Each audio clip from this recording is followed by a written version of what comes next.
In about 10 days, Ross gonna throw him away. I'm gonna be real with you, Meech.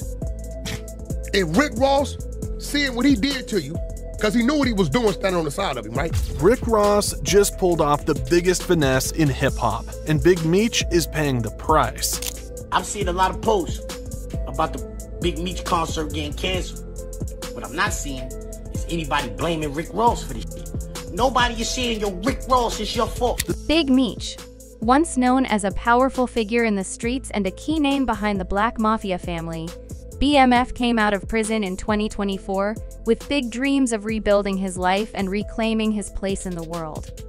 After spending nearly 2 decades behind bars, he was finally free, ready to turn a new page and dive back into the world of music, business, and influence. He wasn't just looking to start over, he was aiming for a full-on comeback. And in that moment, one person stood beside him, or so it seemed: Rick Ross.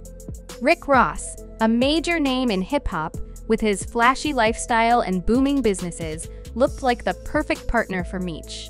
They had a lot in common, both were powerful men. February 13th, the Big Meech benefit concert. It's gonna be iconic. Too many names to list, but let me salute some of the legends. Lil Baby, Bossman D-Lo, 21 Savage, Sexy Red, Ricky Rose. Now, this the first time it's ever been done. Respected in their own lanes, and both carried a larger-than-life image. When Ross reached out to Meech offering help and guidance, it looked like a brotherhood was forming. Ross talked big, promising concerts, movie deals, and big business opportunities that would launch Meech straight back into the spotlight. Everything was set for a spectacular event, a massive concert that would mark Meech's official return. It was supposed to go down in February 2025, with a star-studded lineup including big names like Sexy Red and 21 Savage. The venue? About the Big Meech concert getting canceled. What I'm not seeing is anybody blaming Rick Ross for this shit. Nobody is saying, yo, Rick Ross is your... Amerant Bank Arena was locked in. The marketing was ready, and fans were excited to see Meech back in action.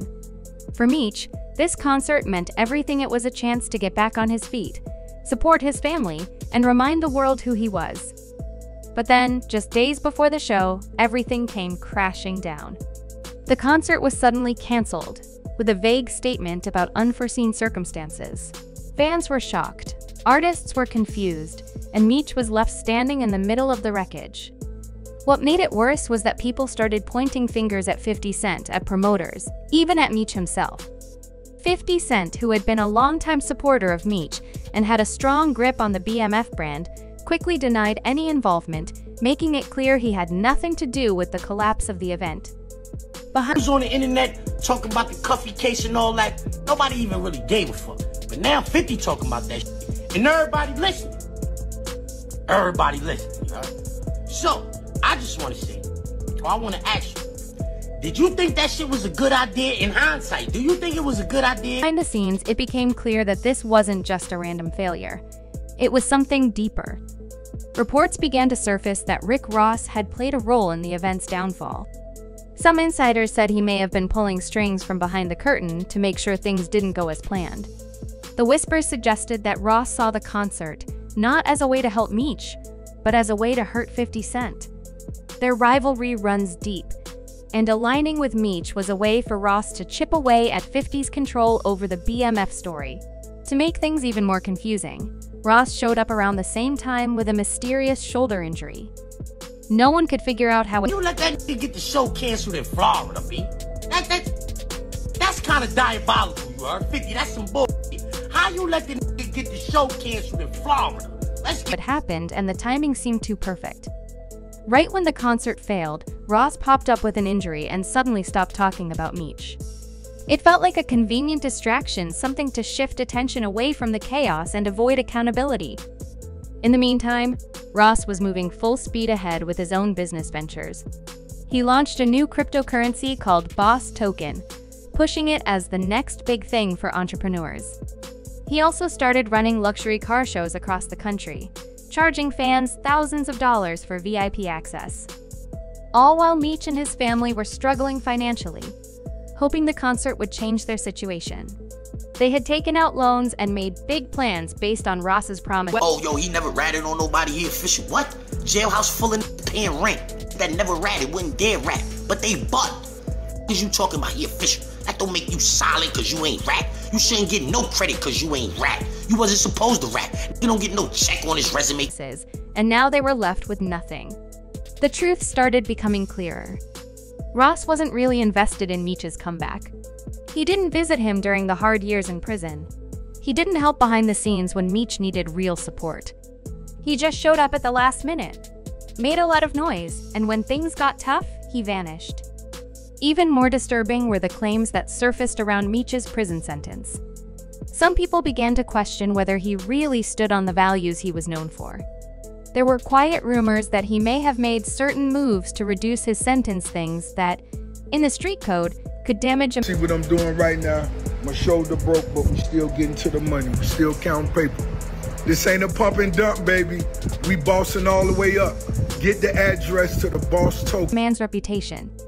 Whether those claims were true or not didn't matter as much as the fact that Ross used every part of Meech's image to promote himself only to leave when things got hard. This isn't the first time Ross has been accused of using someone else's name for clout. Back in 2021, when the Larry Hoover benefit concert was announced, Ross attached himself to the event, claiming to support prison reform and justice. But when it got complicated, he backed out and blamed others. People close to Larry Hoover weren't impressed. They felt used. His name is Rick Ross, but not only that, this Rick Ross claims that his whole identity was stolen. Peep the beard, peep the bald hair, the selling... The same way Meech's supporters do now. The pattern is hard to ignore. If Ross could do that with Hoover, why would Meech be any different? Maybe Meech believed the hype because he was desperate. After 15 years behind bars, he needed a win. He wanted to come out swinging, to pick up where he left off, and Ross knew exactly what to say to make that dream feel real. For someone just getting out of prison, promises like that can be powerful and dangerous. Ross promised Meech the world, but when it came time to deliver, he backed away and left Meech holding the pieces.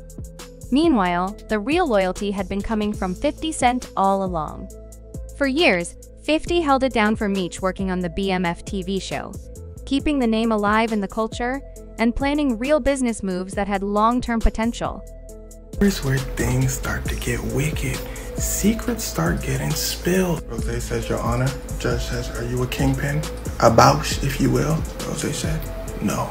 The crowd goes, Judge said, the crowd goes silent. He goes, so what were you before you were a rapper? Rose goes, Those weren't just flashy promises, they were rooted in action. But Meech turned his back on that loyalty, and now he's left dealing with the consequences. It's a tough lesson in trust and survival. The music and entertainment industry is full of talkers, and if you can't separate the real ones from the fakes, you can end up losing everything. That's what happened to Big Meech. He bet on the wrong man. And now, the comeback he dreamed of is buried under broken promises, money problems, and a damaged legacy. People are now wondering if Meech can recover from this or if the damage is permanent. The streets are paying attention. So is the music industry. Everyone wants to see if the man who built an empire from scratch can do it again this time, the right way. It won't be easy. Trust is hard to earn back once it's broken. And with someone like Rick Ross now quietly moving on with his own ventures, there's no one left to clean up the mess except Meech himself. Ross, meanwhile, continues to thrive. His new ventures are still going. His social media is back to luxury cars and lavish parties, and that's your way of saying, Rose, let's put it to the side. I'm really a good guy. And I get it, but it ain't time for that yet. Because when I see your I don't hug him, I don't speak to him. What 50 Cent do? It's not about what he's done to the people he's beefed with. It's about what he's doing to the people he's beefed with. Because you see, when you start beefing with 50 Cent, you beefing for life. His fans haven't turned on him. But people close to Meech haven't forgotten. They see the betrayal clearly. They see how quickly Ross distanced himself when things got tough. And they're left asking, was any of it real or was Meech just a stepping stone? The final question isn't just about Meech. It's about the game itself.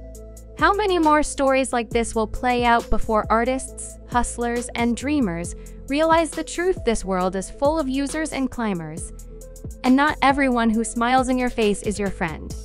So now, with everything that's happened, one has to ask, will Big Meech rise from this setback and reclaim his place?